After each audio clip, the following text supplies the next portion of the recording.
আউযু বিল্লাহি মিনাশ শাইতানির রাজিম। বিসমিল্লাহির রহমানির রহিম। পেশাজীবী মহিলা ফোরাম কর্তৃক আয়োজিত আজকের এই আলোচনা সভায় উপস্থিত সম্মানিত সভাপতি, উপস্থিত অতিথিবৃন্দ এবং আমার সাংবাদিক ভাই ও বোনেরা, আসসালামু আলাইকুম ওয়া রাহমাতুল্লাহ। বিশ্বের যা কিছু মহান সৃষ্টি চিরকল্যাণকর, অর্ধেক তার করিয়াছে নারী, অর্ধেক তার নর। আমরা এই বিখ্যাত কবিতার এই দুটি চয়ন সবাই অনেক ভালো করে জানি। নারী ও পুরুষ পরস্পর প্রতিদ্বন্দ্বী নয়, তারা পরস্পর সহযোগী। তারা পরস্পর সহযোগিতার মাধ্যমেই এই সভ্যতা গঠন করেছে। তারা পরস্পর সমন্বয়ের মাধ্যমেই এই সভ্যতা এগিয়ে চলছে।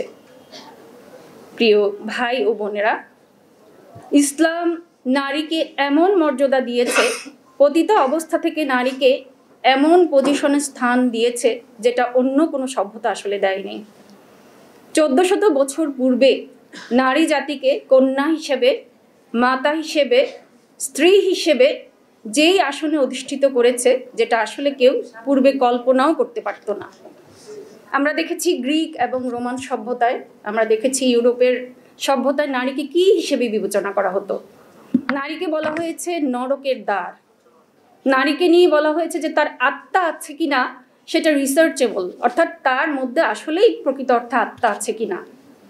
এবং এই সেদিনও গ্রিক ও রোমান সভ্যতায় বলা হয়েছে যে নারী একজন কি, সে সমাজের একটা দুর্বহ বোঝা, সে একজন সেবিকা ছাড়া আর আসলে কিছুই না।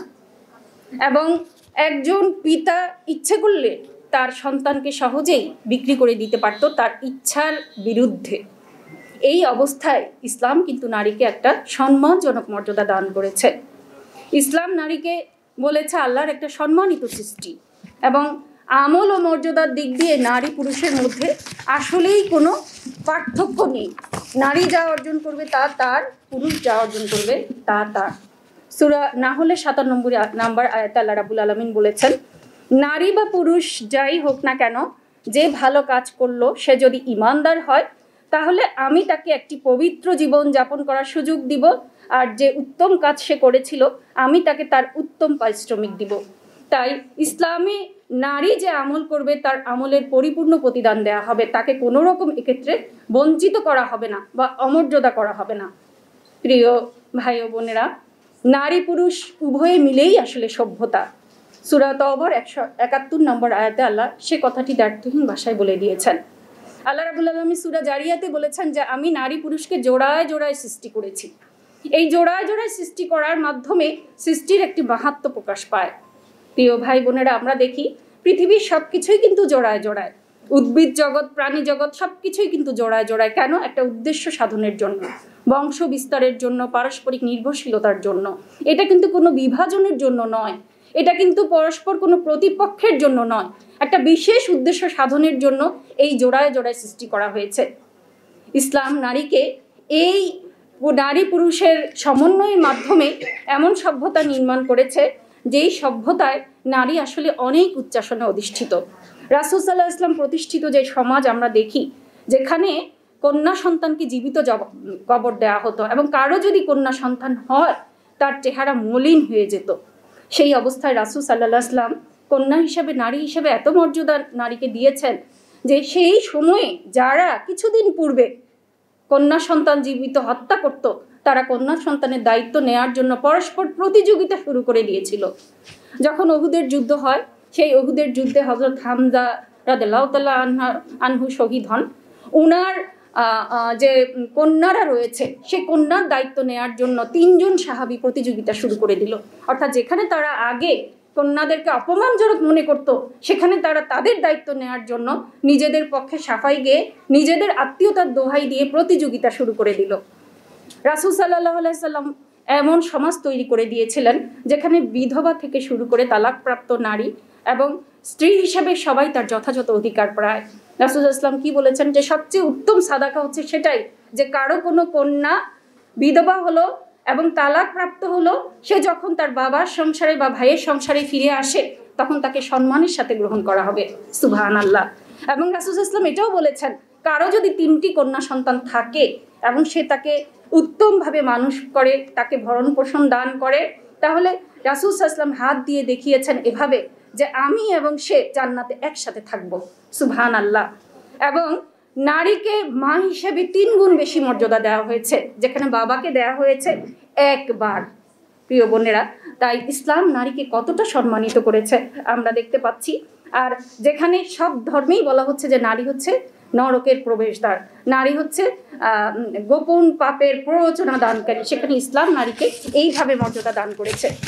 স্ত্রী হিসেবে রাসূল সাল্লাল্লাহু আলাইহি ওয়াসাল্লাম নারীকে যে মর্যাদা দিয়েছেন আমরা দেখতে পাই তার তুলনা ইতিহাসে বিরল। রাসূল সাল্লাল্লাহু আলাইহি ওয়াসাল্লাম কি বলেছেন যে একজন স্বামী ভালো না মন্দ সেটার সার্টিফিকেট হবে তার স্বামীর দেয়া সার্টিফিকেটের আলোকে। অর্থাৎ একজন স্বামীকে যদি স্ত্রী ভালো বলেন তাহলে কিন্তু সে ভালো মানুষ। এবং রাসূল সাল্লাল্লাহু আলাইহি ওয়াসাল্লাম ছোট ছোট পারিবারিক বিষয়েও কিন্তু নির্দেশনা দিয়েছেন। স্ত্রী যদি কোনো খাবার রান্না করে তাহলে সেই খাবারের দোষ ধরতে নিষেধ করেছেন। হয়তো লবণ কম হলো বা স্বাদ একটু কম হলো, রাসূল সাল্লাল্লাহু আলাইহি ওয়াসাল্লাম বলেছেন যে তোমরা দোষ ধরো না। আপনারাই চিন্তা করেন, আজকে আমরা মনে করছি পুরুষ আমাদের প্রতিপক্ষ, সর্বশ্রেষ্ঠ মানব রাসূল সাল্লাল্লাহু আলাইহি ওয়াসাল্লাম বলে গিয়েছেন তুমি খাবার খেতে গেলে যদি একটু ঘাটতি থাকে তুমি তোমার স্ত্রীর দোষ ধরে তাকে কষ্ট দিও না। সুবহানাল্লাহ। এরপরে রাসূল সাল্লাল্লাহু আলাইহি ওয়াসাল্লাম স্ত্রীর সাথে হাসি মুখে কথা বলা, তাকে খাইয়ে দেয়া, তার সাথে মানে সুন্দর করে কথা বলাকেও কিন্তু সাদাকা বলেছেন। হযরত আয়েশা রাদিয়াল্লাহু তাআলা আনহা বলেছেন যে যখন আমার অপবিত্র অবস্থায়ও রাসূল সাল্লাল্লাহু আলাইহি ওয়াসাল্লাম আমার কোলে মাথা রেখে কোরআন তেলাওয়াত করতেন। অর্থাৎ যেখানে অপবিত্র অবস্থায় অন্য ধর্মগুলো নারীকে কোণঠাসা করে রাখতো, ঘরে বন্দি করে রাখতো, সেখানে রাসূল সাল্লাল্লাহু আলাইহি ওয়াসাল্লাম এই অপবিত্র অবস্থায় নারীর কোলে মাথা রেখে কোরআন তেলাওয়াত করেছেন। তার মানে কিভাবে রাসূল সাল্লাল্লাহু আলাইহি ওয়াসাল্লাম নারীকে মর্যাদা এবং সম্মানের উচ্চ শিখরে আরোহণ করিয়েছেন।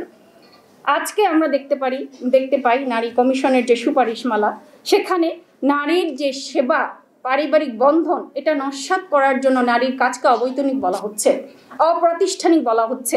এবং এটাও বলা হচ্ছে যে নারীর যে সেবা সেটাকে অর্থর মূল্যে মূল্যায়ন করতে হবে। প্রিয় ভাই ও বোনেরা, আমরা প্রত্যেকেই কোনো না কোনো ঘর থেকে এসেছি। আমার মায়ের ভালোবাসা, আমার বাবার ভালোবাসা, মা বাবার অবিচ্ছেদ্য বন্ধনের মাধ্যমে যে পারিবারিক জীবন, মায়ের যে সকাল থেকে সন্ধ্যা পর্যন্ত স্নেহের আদরের পরশে জড়িয়ে রাখা, এগুলো কি আপনি কি কখনো কোনো মূল্য দিয়ে বিচার করতে পারবেন? সেবা, মায়া, মমতা, স্নেহ, এগুলো কি কোনো মূল্যায়নযোগ্য? এটাকে কি আপনি কোনো অর্থদণ্ডে দণ্ডিত করে এটাকে ছোট করা হবে না? এবং এভাবে এই পারিবারিক বৃত্তিগুলো কি ধ্বংস করা হবে না? আপনারা কি মনে করেন? তাই এটা সম্পূর্ণভাবেই আসলে গুরুত্বহীন যে নারীর এই পরিচর্যা, নারীর এই ভালোবাসাকে সেবা হিসেবে আখ্যায়িত করা এবং সেই সেবাকে অর্থমূল্যে মূল্যায়িত করা, এটা আসলে কখনোই গ্রহণযোগ্য হয় না। এরপরে আমরা দেখি ইসলাম নারীকে সম্পত্তিতে অধিকার দিয়েছে। এখানে আপত্তি হচ্ছে সমান অধিকার। আমরা বারবারই বলছি সমান নয়, ন্যায্য অধিকার। আপনি দেখেন নারীকে অর্ধেক দিয়েছে এবং পুরুষকে দ্বিগুণ দিয়েছে। এই দ্বিগুণ দেওয়ার পরে একজন পুরুষের দায়িত্ব কি, একজন নারীর দায়িত্ব কি? নারীর কিন্তু কোনো দায়িত্ব নেই। পুরুষকে সংসার পরিচালনা করতে হয়, তাকে বাবা মার দায়িত্ব পালন করতে হয়, তার যদি কোনো বোন থাকে বিয়ে দেওয়ার যোগ্য বোনকে বিয়ে দিতে হয়। অর্থাৎ সমস্ত দায়িত্ব কিন্তু পুরুষের, কিন্তু নারীর কোনো দায়িত্ব নেই। ইসলাম বলেছে নারীর সম্পদ যদি কোটি টাকাও হয়, সে যদি এখান থেকে তার পুরুষকে 1 টাকাও না দেয়, সে কিন্তু দোষী হবে না। সুবহানাল্লাহ। আর আমরা সেখানে সমান অধিকার বলে গলা ফাটাচ্ছি, সেইখানে ইসলাম ন্যায্য অধিকার আমাদেরকে অনেক আগেই দিয়ে দিয়েছে। আপনারা নিজেরাই একটু পর্যালোচনা করেন, আপনি কি আপনার বাবার সম্পদের যে অধিকার সেটা পরিপূর্ণভাবে পেয়েছেন? আমাদের দেশের অধিকাংশ নারী কিন্তু সেই ন্যায্য অধিকার আসলে পায় না। তারা যদি 50 লাখ টাকা তাদের পাওনার থাকে, তারা হয়তো দেখা যায় 40 লাখ পেলো বা 20 লাখ পেলো, বাকিরা ভাইরা দেয় না। তাহলে আমরা সেটার জন্য চেষ্টা করি, আমার যে অধিকার সেটা আমাকে দিতে হবে। আমি যতটুকু আমার বাবার সম্পদে পাচ্ছি আমি সেটা অবশ্যই আদায় করে ছাড়বো। এই ন্যায্য অধিকারের জন্য আমরা জোর আওয়াজ তুলতে পারি না। আমার যে মোহরানা, যেটা পুরুষরা আমাকে দিতে বাধ্য, সেই মোহরানা দেখা যায় আমরা ঠিক মতো পাচ্ছি না। মোহরানা যদি 10 লাখ ধরা হয়, হয়তো 5 লাখ দিয়ে বাকিটা মাফ করে দেওয়া হয় বা অনিশ্চিত সময়ের জন্য রেখে দেওয়া হয়। আমরা কি সেই মোহরানার জন্য সোচ্চার হতে পারি না? ইসলাম আমাকে এই অধিকার দিয়েছে, এই মোহরানার অধিকার। তাহলে প্রিয় বোনেরা, আমরা ন্যায্য অধিকার চাই, আমরা সমান অধিকার চাই না। সমান অধিকার করতে গেলে আমরা নারীরাই বঞ্চিত হব, যেখানে আমরা পূর্বে উত্তরাধিকার আইন যে পর্যালোচনা হয়েছে সেখান থেকেই আমরা সেটা জানতে পারি। এরপরে আরেকটা বলা হচ্ছে নারীকে সবসময় ছোট করা হয়, তাকে কথা বলতে দেওয়া হয় না, মত প্রকাশ করতে হয় না। ইসলামের চেয়ে বড় মর্যাদা নারীর মত প্রকাশের ক্ষেত্রে আর কেউ দেয় নাই। হুদাইবিয়ার সন্ধি যখন হয়, রাসূল সাল্লাল্লাহু আলাইহি ওয়াসাল্লাম যখন মাথা মুন্ডন করার জন্য সাহাবীদেরকে বলেছিলেন, তাদের মন খারাপ, তারা করছিল না। রাসূল সাল্লাল্লাহু আলাইহি ওয়াসাল্লাম নিজের হুজরায় ফিরে আসার পর তারই একজন স্ত্রী পরামর্শ দিয়েছেন যে আল্লাহ রাসূল, আপনি নিজে আগে মাথা মুন্ডন করেন, দেখবেন সবাই মাথা মুন্ডন করে ফেলছে। তিনি একজন রাসূল হয়েও একজন নারীর পরামর্শ নিয়েছেন এবং তিনি সেখানে গিয়ে মাথা মুন্ডন করার পরে সবাই সাহাবীরা সুরসুর করে মাথা মুন্ডন করে ফেললো। তাহলে আপনি কিভাবে বলতে পারেন ইসলাম নারীকে সবসময় একঘরে করে রেখেছে, কোণঠাসা করে রেখেছে, তাকে মত প্রকাশের স্বাধীনতা দিচ্ছে না? এরপরে আপনি দেখেন হযরত ওমর রাদিয়াল্লাহু তাআলা আনহু যখন মোহরানার একটা নির্দিষ্ট অংশ নির্দিষ্ট করতে চেয়েছিলেন, একজন প্রতিবাদী নারী দাঁড়িয়ে বলেছিল, হে ওমর, যেটা আল্লাহ আমাদের জন্য জায়েজ করেছেন আপনি সেটাকে সীমাবদ্ধ করে সংকুচিত করতে পারেন না। একজন বিশাল বড় রাষ্ট্রের অধিপতিকে এইভাবে চ্যালেঞ্জ করেছেন একজন নারী। তাহলে ইসলামের চেয়ে বড় মত প্রকাশের স্বাধীনতা আর কেউ দেয় নাই। প্রিয় বোনেরা, এরপরে দেখেন জ্ঞানার্জনের অধিকার। আমরা পুরো নারী কমিশনের যে বইটা সেখানে দেখতে পাচ্ছি যে অলক্ষেই কিছু কিছু ধর্মীয় কটাক্ষ করা হয়েছে। জ্ঞানার্জনের অধিকার তো ইসলাম নারী পুরুষ সবাইকেই দিয়েছে। একজন নারী তার স্বকীয়তা বজায় রেখে বিমানও চালাতে পারে, ইসলাম এক্ষেত্রে কিন্তু বাধা দেয়নি। তার শারীরিক তার মানসিক সামর্থ্য বিবেচনা করে তার পেশা নির্বাচনের অধিকার একজন নারী রয়েছে। আমরা দেখি হযরত আয়েশা রাদিয়াল্লাহু তাআলা আনহুর খুব প্রিয় ছাত্র উরওয়া ইবনে জুবাইর বলেন যে আমি আয়েশার মতন ইসলামের ফরজ হালাল হারাম কাব্য সাহিত্যে আরবের ইতিহাস ও নসবনামায় জ্ঞানের ক্ষেত্রে আর কাউকে দেখিনি। হযরত আয়েশা রাদিয়াল্লাহু তাআলা আনহু সবচেয়ে বড় মহিলা হাদিস বিশারদ। তাহলে আমরা কিভাবে বলতে পারি যে ইসলাম নারীকে জ্ঞানের ক্ষেত্রে সীমাবদ্ধ অধিকার দিয়েছে? এরপরে দেখেন আমরা দেখতে পাই উম্মে দারদা, ফাতেমা বিনতে কায়েস, এরাও কিন্তু বড় ধরনের জ্ঞানী ছিলেন। এমনকি ফাতেমা বিনতে কায়েসের সাথে মাসলা বিষয়ে হযরত আয়েশা এবং ওমরের বিরাট একটা মত পার্থক্য তৈরি হয় এবং তারা একটা বিতর্কে লিপ্ত হয়। তাহলে সেই 1400 বছর আগে জ্ঞানার্জনের ক্ষেত্রে ইসলাম নারীকে কতটা অধিকার দিয়েছে আমরা কিন্তু সেটা আজ কল্পনাও করতে পারি না। এরপর আসুন কর্মক্ষেত্রে ইসলাম নারীকে পরিপূর্ণ অধিকার দিয়েছে। হযরত জাবের ইবনে আব্দুল্লাহর খালা, উনি একবার খেজুর গাছ কাটতে যেতে চেয়েছিলেন, তাকে অনুমতি দেওয়া হয়নি বিভিন্ন কথা বলে। রাসূল ইসলাম স্বয়ং তাকে বলেন, তুমি বাগানে যাও, তোমার খেজুর গাছ কাটো, তুমি সম্ভবত এই অর্থ দান অথবা কোনো কল্যাণকর কাজে ব্যবহার করতে পারবে, বাগানে কাজ করো। সুবহানাল্লাহ। সেই সময়ে রাসূল সাল্লাল্লাহু আলাইহি ওয়াসাল্লাম তাকে বাগানে গিয়ে কাজ করার অনুমতি দিয়েছেন। তাহলে ইসলাম কিভাবে নারীকে কর্মক্ষেত্রে অনুমোদন দান করে না বা তাকে সংকুচিত করে রেখেছে, এটা কিছুতেই আসলে গ্রহণযোগ্য নয়। এরপরে হযরত জুবাইরের স্ত্রী খেজুরের আটি বহন করে কিন্তু বাসায় নিয়ে আসতেন এবং সেগুলো বিক্রি করতেন। হযরত আব্দুল্লাহ ইবনে মাসউদের স্ত্রী ছিলেন একজন শিল্প বিজ্ঞানে পারদর্শী, অর্থাৎ কারিগরি নৈপুণ্যে পারদর্শী। তিনি সেটা দিয়ে জিনিসপত্র তৈরি করে বিক্রি করতেন এবং সংসার নির্বাহ করতেন। প্রিয় বোনেরা, তাইলে আমরা সেই 1400 বছর আগে ইসলাম কিভাবে নারীকে সম্মানজনক পদে অধিষ্ঠিত করেছে, আমরা সেই 1400 বছরের যুগকে কিভাবে ব্যাকডেটেড বলবো, যেখানে নারীটা এতটা প্রগতিবাদী ছিল। এরপরে ব্যক্তি স্বাধীনতার ব্যাপারে আসি। এখানে আমাদেরকে নানাভাবে বলা হচ্ছে যে স্বাধীনতায় হস্তক্ষেপ করা হচ্ছে, এই করতে বা ওই করতে দেওয়া হচ্ছে না, অথচ ইসলামী নারীকে সবচেয়ে বেশি স্বাধীনতা দিয়েছে। আপনারা দেখেন রাসূল সাল্লাল্লাহু আলাইহি ওয়াসাল্লামের সময় একজন নারীকে জোর করে বিয়ে দেওয়া হলো। সে তার রাসূল সাল্লাল্লাহু আলাইহি ওয়াসাল্লামের কাছে নালিশ নিয়ে আসলো যে আমার বাবা সম্পদের লোভে আমাকে জোর করে বিয়ে দিয়েছে। রাসূল সাল্লাল্লাহু আলাইহি ওয়াসাল্লাম কি বলেছেন যে তুমি কি এখন এই বিয়ে রাখতে চাও না? সে বলল যে না। পরে রাসূল সাল্লাল্লাহু আলাইহি ওয়াসাল্লাম আবার অনুরোধ করলেন, তখন সে বলল যে হে আল্লাহর রাসূল, আপনার কাছে আমি এজন্যই শুধু জিজ্ঞেস করেছি যে ইসলাম নারীকে এই অধিকার দিয়েছে কিনা। আমি এখন দায়িত্বহীনভাবে বলতে পারি ইসলাম নারীকে বিয়ে করার, এমনকি যদি তার পছন্দ না হয় সেটা ছাড়ারও অধিকার দিয়েছে। এতটা মহান এই ইসলাম, তাই আমি এই বিয়ে মেনে নিলাম। প্রিয় বোনেরা, আপনি এখানে কোথায়? রাসূল সাল্লাল্লাহু আলাইহি ওয়াসাল্লাম স্বয়ং বলেছেন তোমার ইচ্ছা, তুমি যদি চাও এই বিয়ে ভাঙতে পারো, কারণ তোমার অনুমতি ছাড়া এই বিয়েটা দেয়া হয়েছে। কতটা সম্মান এত বছর আগে ইসলাম দিয়েছে। অথচ ইউরোপের দেশগুলোতে এই 520 বছর ধরে মেয়েরা তালাকের কোনো অধিকার পায় নাই। তাহলে আমরা কিভাবে বলতে পারি ইসলাম নারীকে স্বাধীনতা দেয় নাই? প্রিয় বোনেরা, তাই ইসলামই সবচেয়ে বেশি নারীকে স্বাধীনতা দিয়েছে। আমরা রাসূল সাল্লাল্লাহু আলাইহি ওয়াসাল্লামের সময় দেখি যে যুদ্ধক্ষেত্রে নারীরা ভূমিকা রেখেছে। প্রিয় বোনেরা, যেই সেক্টর ছিল ওই সময় প্রত্যেকটা সেক্টরে নারীদের পদচারণা ছিল, তাহলে নারীরা কোথায় ঘরবন্দি ছিল, কোথায় তাদের অধিকার নষ্ট ছিল, কোথায় তারা কোণঠাসা হয়েছিল? আমরা দেখি উহুদের যুদ্ধে বিপর্যয়ের সময় রাসূল সাল্লাল্লাহু আলাইহি ওয়াসাল্লাম বলেছেন, আমি যেদিকেই তাকাচ্ছি দেখতে পাচ্ছি উম্মে আম্মারাকে, সে একটা তরবারি নিয়ে ঘুরছে এবং কাফেরদের মধ্যে সন্ত্রাস সৃষ্টি করছে, মানে ভয় ভীতি স্বতন্ত্র অবস্থা সৃষ্টি করছে। তাইলে সেই সময়ের একজন নারী যুদ্ধক্ষেত্রে পর্যন্ত তার ভূমিকা পালন করেছে। তো নারীরা তাদের নারী বান্ধব পরিবেশে যে কোনো কর্ম বেছে নেওয়ার স্বাধীনতা ইসলাম তাদেরকে দিয়েছে, তবে তার সেই পরিবেশ থাকতে হবে। আমার এখানে সাংবাদিক এক বোনও আছেন, তিনি তার অবস্থান বজায় রেখে সাংবাদিকতা করছেন, এটা তো অন্যায় নয়। নারীরা যে কোনো কর্মক্ষেত্রে বৈজ্ঞানিক হতে পারবেন, তারা বড় ধরনের ইন্ডাস্ট্রিয়ালিস্টও হতে পারবেন, তবে ইসলাম বলেছে তুমি তোমার সীমা রেখে তোমার নারী বান্ধব পরিবেশে তোমাকে সেই অবস্থানে যেতে হবে। কারণ তুমি চাইলেই তোমার প্রাকৃতিক শারীরিক কারণে যে কোনোখানে যেতে পারবেন বা যে কোনো কাজ করতে পারবে না, তোমার অবস্থান মোকাবেলা করে যে কোনো পেশা গ্রহণ করার অধিকার নারীদের রয়েছে।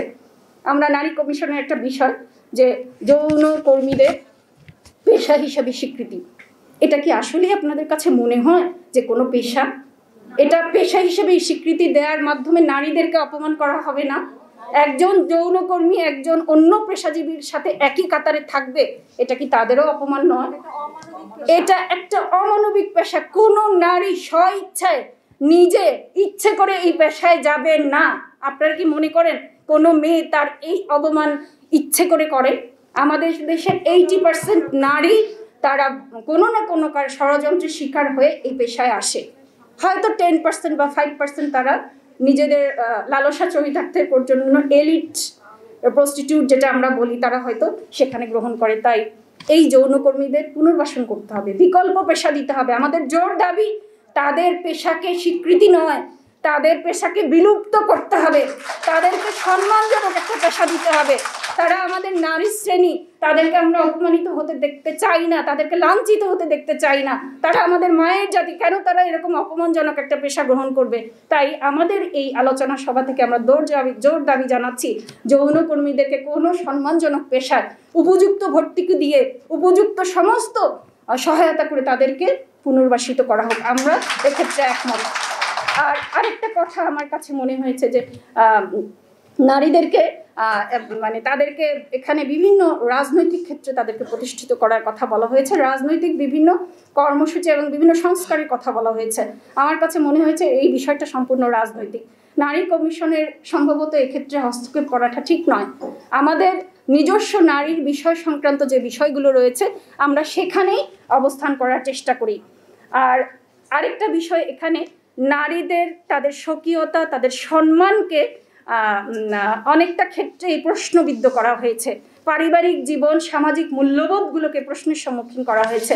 আমি এখানে বিষয়টা টু দি পয়েন্ট বলতে চাচ্ছি না, কারণ আমার পূর্ববর্তী আলোচকরা পয়েন্ট করে অনেক সুন্দরভাবে তাদেরকে বলে দিয়েছেন। কিছু শব্দ যেগুলো আসলে আমাদের বিবেকে আঘাত হানে, এখানে বারবার এই শব্দগুলো ব্যবহার করা হয়েছে। লিঙ্গ বৈষম্য মানে নারী পুরুষ শব্দটা ব্যবহার না করে বলা হচ্ছে লিঙ্গ বিভাজন। শব্দটা কিন্তু অরুচিকর এবং এটা আপত্তিজনক। নারী পুরুষ একটা চিরন্তন ভাষা, এই ভাষাটাকে কেন বাদ দিয়ে আমাদেরকে লিঙ্গ বিভাজন শব্দ ব্যবহার করতে হবে? আমাদের এই নারী পুরুষ শব্দটা কি মানে সহজভাবে বোধগম্য নয়? এরপরে জেন্ডার সংবেদনশীলতা, এই শব্দগুলোও বারবার আসছে।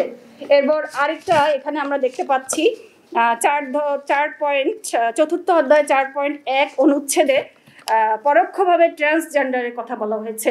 আপনারা জানেন যে ট্রান্সজেন্ডার বিষয়টা কি, যেটা কোরআনের সাথে সম্পূর্ণভাবে সাংঘর্ষিক, যেখানে আল্লাহ রাব্বুল আলামিন বলেছেন, আর আমি অবশ্যই শয়তানকে নির্দেশ দিব, ফলে তারা আল্লাহর সৃষ্টিকে পরিবর্তন করবে, আর যে কেউ আল্লাহকে বাদ দিয়ে শয়তানের বন্ধু বানায় সে তো স্পষ্ট ক্ষতিতে পড়ে। আল্লাহ বলেই দিয়েছেন এই ট্রান্সজেন্ডার বিষয়টা শয়তানের কাজ। তাহলে আমরা মুসলিম হয়ে এই মুসলিম প্রধান দেশে আল্লাহ লানতযোগ্য কাজ করতে পারি? আমরা পারি সেটা? এরপর হাদিসে আসছে রাসূল সাল্লাল্লাহু আলাইহি ওয়াসাল্লাম তাদের উপর লানত করেছেন যারা পুরুষ হয়েও নারীদের অনুকরণ করে এবং নারীরা যারা পুরুষদের অনুকরণ করে। তাই বোনেরা, ইসলাম নারীকে মর্যাদা দিয়েছে, আমরা সেই মর্যাদাকে সমুন্নত রাখতে চাই। আমরা সেই মর্যাদাজনক পজিশনে নারীকে নিয়ে যেতে চাই, সেই জন্য যা করতে হয় আমরা রাজি। এবং সেজন্য যদি আমাদেরকে প্রতিবাদ করতে হয়, আন্দোলন করতে হয়, সেক্ষেত্রেও আমরা রাজি। তাই আমরা সমান অধিকার চাই না, আমরা ন্যায্য অধিকার চাই। আমার যে অধিকার সেটা আমাকে দিতে হবে, আমার নিরাপত্তার অধিকার দিতে হবে, আমার কাজ করার অধিকার দিতে হবে, আমার সম্পত্তিতে যে অধিকার আল্লাহ রাব্বুল আলামিন নির্দিষ্ট করে দিয়েছেন সেই অধিকার আমি চাই, আমাকে সেটা দিতে হবে। আমরা কি এই আওয়াজ তুলতে পারি না? সর্বশেষে নোবেল পুরস্কার বিজয়ী অ্যালেব্রিস ক্যারলের ম্যান দ্য আননোন এই বই থেকে কিছু কথা উদ্ধৃতি দিয়ে আমি শেষ করব, যেখানে তিনি দেখিয়েছেন নারী পুরুষ কখনোই সমান হতে পারে না। প্রাকৃতিক কারণে, শারীরিক কারণে তারা একই কাজ দুজনে সমানভাবে করতে পারে না। এটা আল্লাহ প্রদত্ত সিস্টেম। এই সিস্টেমে হস্তক্ষেপ করা কখনোই কোনো মুসলমানের কাম্য নয়। তিনি বলেছেন, নারী পুরুষের মধ্যে যে পার্থক্য দেখা যায় তা মৌলিক। এসব পার্থক্য তাদের দেহের শিরা উপশিরার গঠন পার্থক্যের কারণে সৃষ্টি হয়। নারীর ডিম্বথলি থেকে যে রাসায়নিক পদার্থ নির্গত হয় তা তার দেহের সব অংশে প্রভাব পড়ে। নারী ও পুরুষের স্বাভাবিক ও মানসিক পার্থক্যের কারণও এটাই। আমি আশা করি আপনারা সবাই বুঝতে পেরেছেন, এবং এই বিতর্কিত যে কমিশন, আমি আশা করি এটা বাতিল হবে এবং সবার মতামতের ভিত্তিতে সব পেশা এবং সব মতের সমন্বয়ে একটি গ্রহণযোগ্য কমিশন তৈরি হয়ে যথাযথ সংস্কারের চেষ্টা করবে। আল্লাহ রাব্বুল আলামিন আমাদের কবুল করুন। সবাইকে অনেক অনেক অনেক ধন্যবাদ। আসসালামু আলাইকুম ওয়া রাহমাতুল্লাহ।